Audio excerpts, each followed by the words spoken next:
Good morning, children. Let us start with Theme 9, Part 1 of Kings and Chronicles. Children, the Mughal Empire was an early modern empire that controlled much of South Asia between the 16th and the 19th centuries.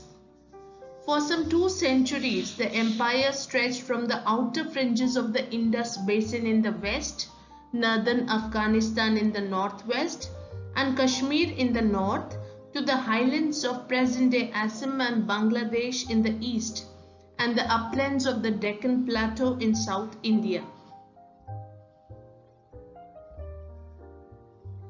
The Mughal Empire is conventionally said to have been founded in 1526 by Babur, a warrior chieftain from what today is Uzbekistan, who employed aid from the neighboring Safavid and Ottoman empires to defeat the Sultan of Delhi, Ibrahim Lodi, in the First Battle of Panipat and to sweep down the plains of Upper India. This is how we will start the chapter with. We will be dealing with, or we will be reading about the great Mughal emperors. Let us start our chapter.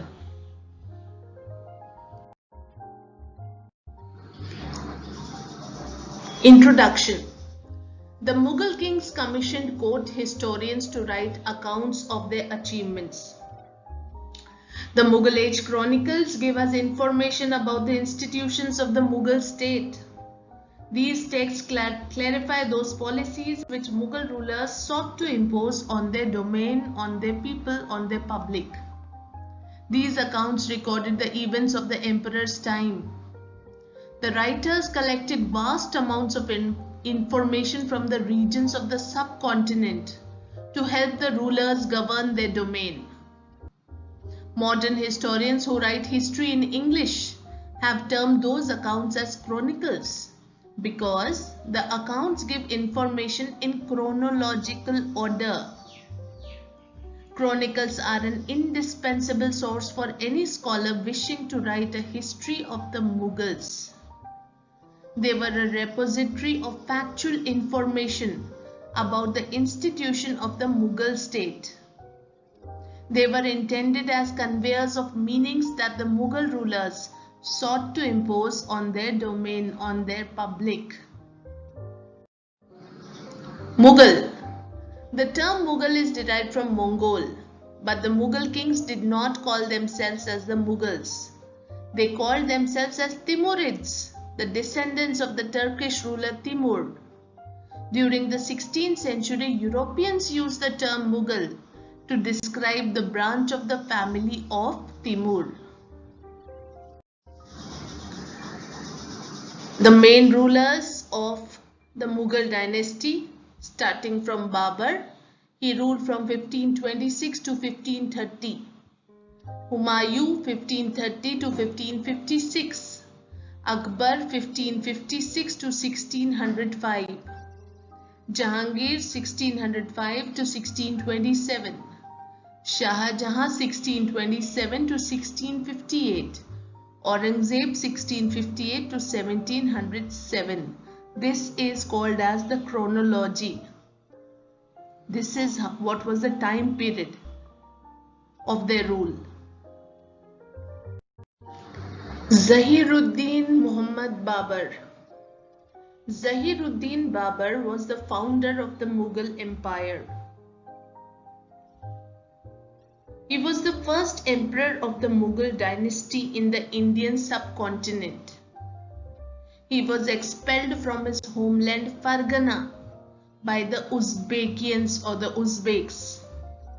He first established himself at Kabul and then in 1526 moved further into the Indian subcontinent in search of territories and resources to satisfy the needs of his clan. After Babur came his son Nasiruddin Humayun. Babur was succeeded by Humayun as the Mughal ruler in 1530. But Sher Shah Suri, an Afghan leader, drove Humayun to exile. Humayun took refuge in the court of the Safavid ruler of Iran. In 1555, Humayun defeated Sher Shah and regained his empire.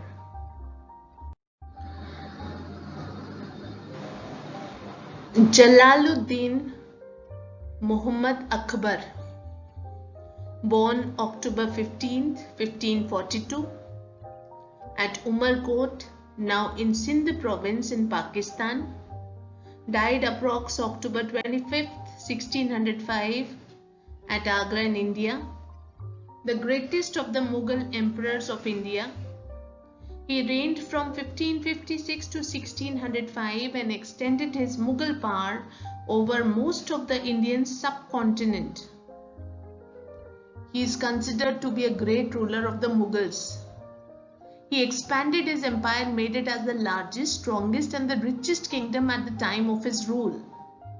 He was able to expand his empire up to the Hindu Kush mountains and prevented the Uzbeks and the Safavids.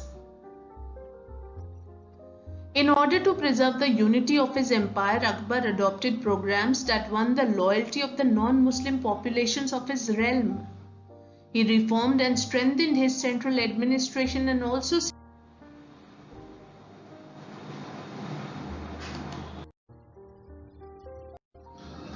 Nuruddin Muhammad Salim, also called as Jahangir.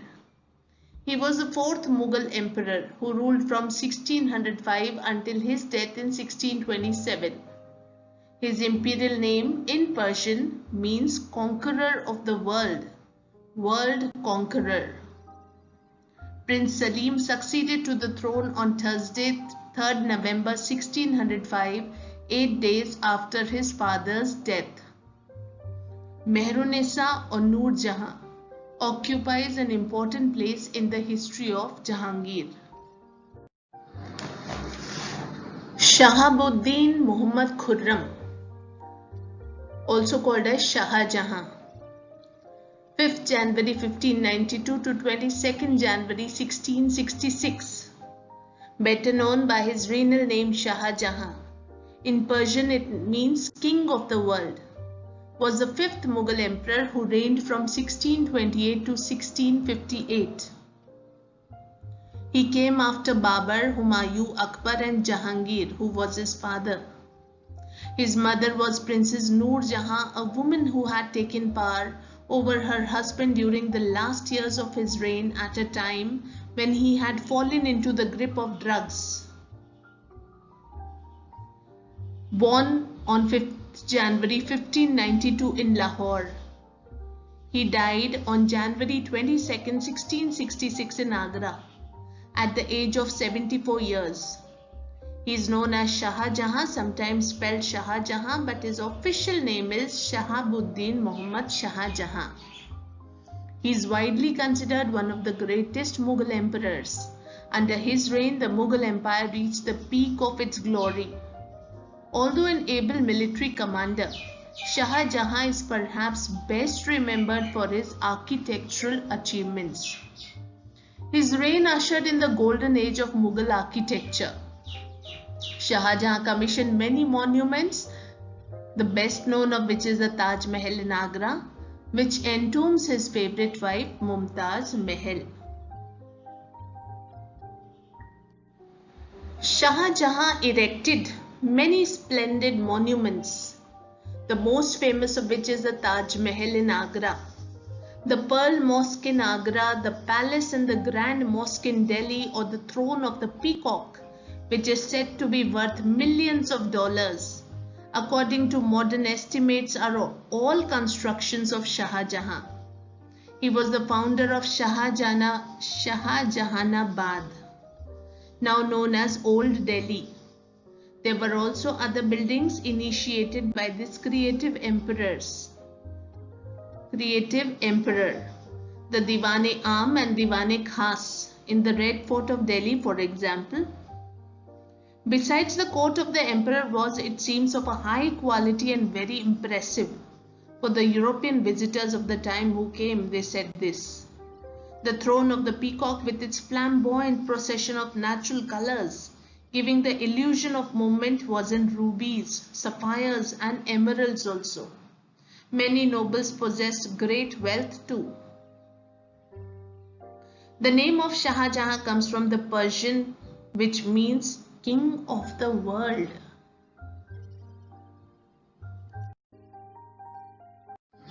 Muhyiddin Muhammad, commonly known by the sobriquet Aurangzeb.